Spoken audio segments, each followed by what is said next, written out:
4 Things We Can Learn About Prayer from Elijah by Dina Johnson, read by Ellie Johnson.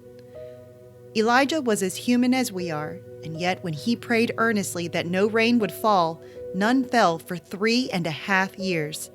Then, when he prayed again, the sky sent down rain and the earth began to yield its crops. James 5:17-18. Over the last few years, Elijah has become one of my favorite biblical characters. But as I read through the stories of his life yet again, I began to reflect on the biblical truth that Elijah was a man just like us, and yet his life was so powerful. What was it about Elijah that made his prayers, his life, so powerful and effective?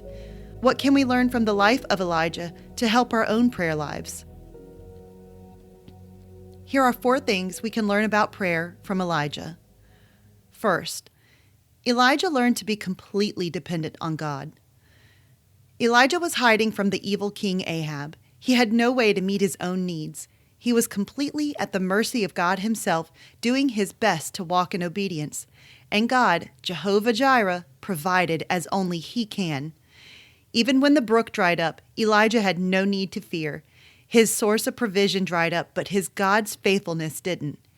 He went to the widow of Zarephath, completely convinced of God's faithfulness to provide for his needs, and as before, God did only what he could do. Second, Elijah prayed boldly for God-sized miracles. Elijah the prophet walked up to the altar and prayed, "O Lord, God of Abraham, Isaac, and Jacob, prove today that you are God in Israel and that I am your servant. Prove that I have done all this at your command." Immediately the fire of the Lord flashed down from heaven and burned up the young bull, the wood, the stones, and the dust. It even licked up all the water in the trench. 1 Kings 18:36-38. Elijah was bold. He asked with incredible faith, believing that God was able. And without fail, God answered those audacious prayers. He poured out his power repeatedly, giving Elijah opportunity to proclaim God's greatness.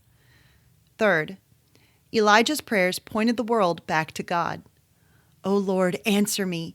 Answer me so these people will know that you, O Lord, are God and that you have brought them back to yourself." 1 Kings 18:37. Yes, Elijah called down fire from heaven to consume the water and the sacrifices, not for his own glory, but so others would know that Yahweh is God and there is no other God in heaven or earth. Elijah's prayers were about pointing the world back to God. Fourth, Elijah prayed fervently until he saw the answer. Elijah had prayed the drought into existence. Now it was time for the drought to end. He began to petition the God of the universe for rain. Not a little rain, but enough rain to quench the thirst of the land. He asked, no response. He asked again, still no response.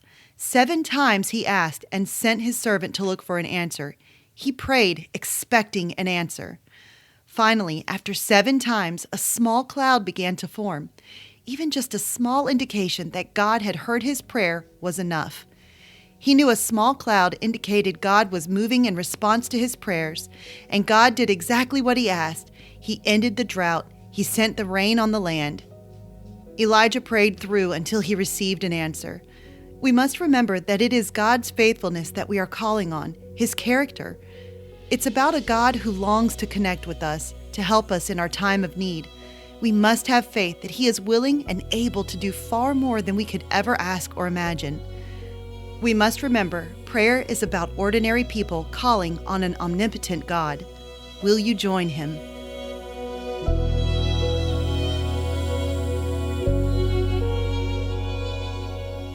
Hey everyone, thanks for listening to Your Daily Bible Verse, a production of the Salem Web Network.